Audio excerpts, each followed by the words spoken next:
दक्ष police news, पहिले खाकी मग बाकी। वर्धा पोलिसांनी दिनांक 14 डिसेंबर रोजी शहरातील मसाला रोडवरील प्रयत्नशील बौद्ध विहार परिसरात नाकेबंदी केली।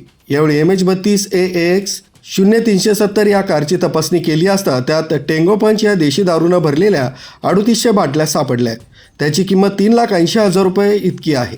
या प्रकरणी कार चालक मयूर प्रकाश महिले राहणार स्नेहलनगर महिला आश्रम वर्धा यांच्याकडे अधिक चौकशी करता सदरचा माल हा प्रयन उर्फ अक्षय फुलफले राहणार सेवाग्राम याचा असल्याचं सांगितलंय।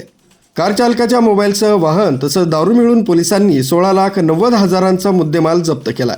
तर याच नाकेबंदीत MH32 AW 8377 या दुचाकीचा संशय आल्यानं ती थांबवीत तपासणी केली असता देशी दारूची वाहतूक होत असल्याचं आढळून आलंय।